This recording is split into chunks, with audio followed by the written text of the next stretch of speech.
Assalamualaikum warahmatullahi wabarakatuh. Kembali lagi bersama saya Eri. Untuk video kali ini saya akan menjawab beberapa pertanyaan yang diberikan oleh dosen saya tentang manajemen pemasaran.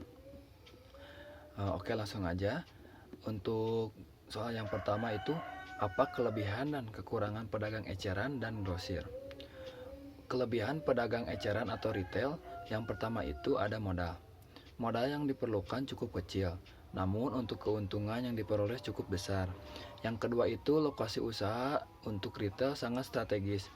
Mereka mendekatkan tempat wisata dengan tempat berkumpul konsumen seperti di dekat pemukiman penduduk terminal bis atau kantor-kantor. Dalam retail, sekarang skala kecil hubungan antara retail dengan pelanggan cukup dekat. Karena adanya komunikasi dua arah antara pelanggan dengan retail. Kekurangan pedagang eceran atau retail. Yang pertama itu keahlian dalam mengolah toko retail berskala kecil kurang diperhatikan oleh retail. Usaha retail berskala kecil terkadang dianggap hanyalah sebagai pendapatan tambahan, sebagai pengisi waktu luang, sehingga retail kurang memperhatikan aspek pengelolaan usahanya. Yang kedua itu ada administrasi. Dalam retail administrasi kurang atau bahkan tidak diperhatikan oleh retail, sehingga terkadang uang atau modalnya habis tidak terlacak. Yang terakhir itu ada promosi.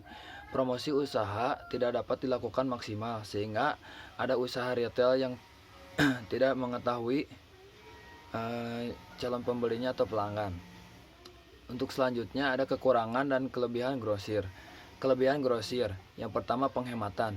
Harga yang murah apabila barang terjual banyak dapat menghemat pengeluaran. Yang kedua, memiliki stok barang rumah tangga yang cukup banyak sesuai kebutuhan. Yang ketiga, membeli banyak stok menghemat waktu dan ongkos. Untuk kekurangan grosir, yang pertama, banyak barang yang terbuang karena yang dipikirkan memiliki banyak barang dan stok, sedangkan pembeli tidak sepenuhnya membutuhkan barang-barang tersebut. Yang kedua, memerlukan modal banyak yang belum pasti dibeli. Untuk soal selanjutnya yaitu soal nomor 2. Contoh internal kontrol dalam organisasi pemasaran dalam kegiatan pemasaran di perusahaan apa saja. Berikut ini adalah penerapan sistem pengendalian internal penjualan yang diterapkan oleh PT Ciputra Internasional. Yang pertama itu ada lingkungan pengendalian. PT Ciputra Internasional menjunjung tinggi nilai integrasi dan nilai etika. Dalam perusahaan, setiap divisi memiliki keterkaitan yang erat antara divisi satu dengan divisi lainnya. Dalam hal tersebut, struktur organisasi perusahaan PT Ciputra Internasional telah menetapkan tugas, tanggung jawab, serta wewenang fungsional. Divisi yang terkait dalam sebuah proses penjualan yaitu divisi marketing, divisi finance, dan akunting. Divisi legal, pemimpin perusahaan yang bertugas mengontrol seluruh proses lingkungan, mengendalikan penjualan, serta internal audit yang berpusat di Surabaya yang merupakan kantor pusat Ciputra. Yang kedua, mengukur risiko. Pengukuran risiko merupakan bagian terdepan dalam sebuah perusahaan untuk mengidentifikasi kemungkinan adanya risiko yang diakibatkan oleh kurangnya teliti oleh pihak karyawan maupun konsumen yang terkait dalam proses penjualan. Pembatalan sistem penjualan KPR dari pihak bank, penagihan dan keterlambatan menyetor angsuran. Untuk mengantisipasi terjadinya hal tersebut, PT Ciputra Internasional memiliki sistem ERMS dan akunting untuk mengecek seluruh aktivitas perusahaan. Jika konsumen melakukan pembayaran tanda jadi atau melakukan pembayaran angsuran, bagian keuangan menginput ke dalam program ERMS dan melakukan closing voucher pada program akunting. Terus yang ketiga itu ada informasi dan komunikasi. Informasi yang diperlukan oleh manajemen dari kegiatan penjualan pada PT Ciputra Internasional adalah sebagai berikut. Yang pertama ada jumlah pendapatan penjual menurut jenis blok rumah. Yang kedua, jumlah penerimaan kas yang diterima dan dihasilkan dari penjualan rumah. Yang ketiga, nama dan alamat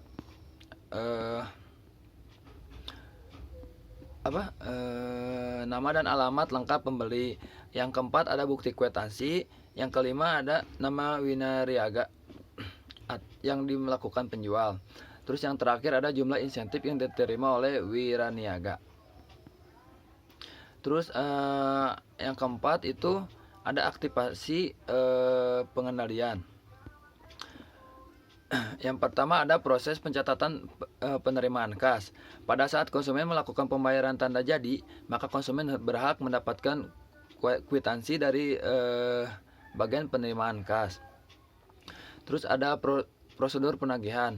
Divisi keuangan bagian collection akan mengecek data piutang perusahaan dan akan dibuat surat penagihan kepada setiap konsumen.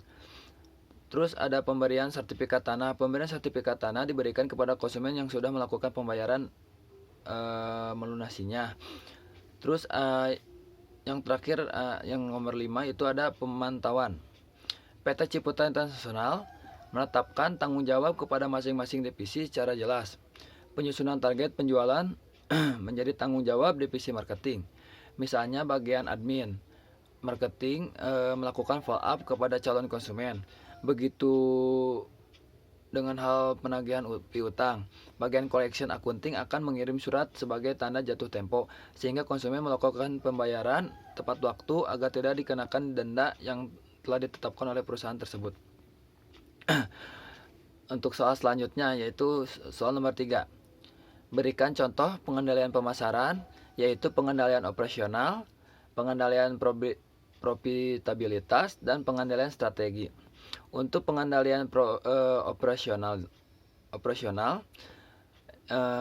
ada contoh yaitu pengendalian dengan menilai kinerja yang berlangsung dengan rencana tahunan yang sebelumnya sudah dibuat dan mengambil tindakan perbaikan apabila perlu. Tujuan tersebut untuk memastikan bahwa perusahaan sudah mencapai pada tingkat penjualan, laba, serta sasaran lain yang sudah ditetapkan dalam rencana tahunannya.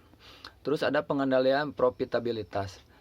Contohnya, pengendalian dengan mengukur profitabilitas dengan yang aktual berdasarkan jenis produk, saluran distribusi, kelompok pelanggan, serta besaran pemasaran. Terus ada pengendalian strategi. Contohnya pengendalian dengan cara memastikan apakah rencana atau strategi yang sudah disusun cukup efektif dengan kondisi pasar saat ini. Terus soal yang nomor 4, pentingkah audit pemasaran? Menurut saya itu penting. Karena audit pemasaran itu untuk memperbaiki aktivitas perusahaan agar dapat dievaluasi sesuai tujuan yang diinginkan perusahaan. Terus ada yang soal nomor yang terakhir itu nomor 5. Menurut pendapat saudara, produk apa yang dihasilkan di Indonesia sudah memasuki pasar global dan memberikan bukti-buktinya. Saya ngambil contoh tolak angin. Tolak angin adalah produk Indonesia dalam kategori produk jamu yang terus berusaha direbut posisinya dari para pesaingnya. Siapa sangka tolak angin yang merupakan produk berkualitas ini, produk andalan dari Sido Muncul, telah memasuki pasar global, yaitu memasukkan barang-barangnya atau mengekspor barang-barangnya ke ASEAN, Eropa, Amerika Timur, dan Afrika. Paling gitu aja jawaban dari saya. Mohon maaf apabila ada kesalahan. Assalamualaikum warahmatullahi wabarakatuh.